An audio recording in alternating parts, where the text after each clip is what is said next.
Hooray for Halloween! The cats are howling and the owls are hooting, and I'm in my kitchen making some spooky little ghosts for my favorite little trick-or-treaters. For these little ghosts, all you need are 3 little ingredients. Some vanilla-flavored candy coating, some peanut-shaped peanut butter cookies, the sandwich cookies, and maybe some raisins or some little chocolate chips. First of all, I need to melt my vanilla-flavored candy coating, and to do that, usually it comes in large chunks, and I like to cut it up into smaller pieces so that it melts a little faster and a little easier.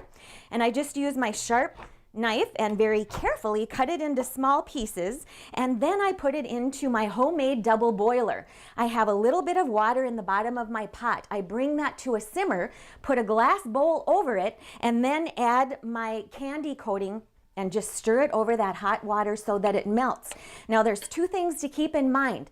Don't let the hot water touch the bottom of the bowl because it'll get too hot and you won't have nice melting results with your candy coating.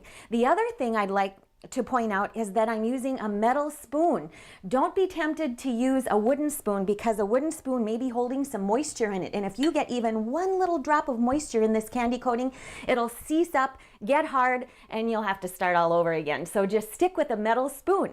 Now, the thing I like about this method is that I can take it off the stove once it's melted, and I don't have to worry about little hands touching hot burners if I'm having children help me with this little project.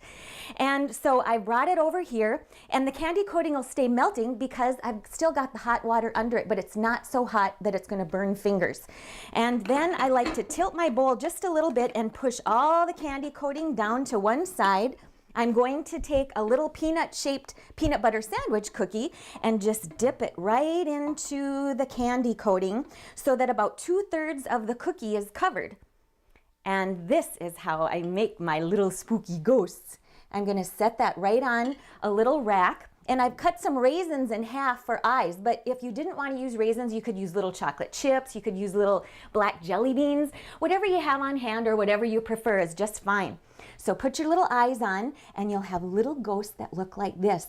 Once the candy coating has firmed up, you can take your cookies off of the drying rack, as easy as that, and place them into a little bowl or a serving tray. Frightfully simple to make these spooky little ghosts. All you need to do now is find some hungry little children who like a good book and sit down with a child with a good book and nibble on your spooky little ghosts. Hooray for Halloween. I'm Sue Doeden, and now we're cooking. Woo!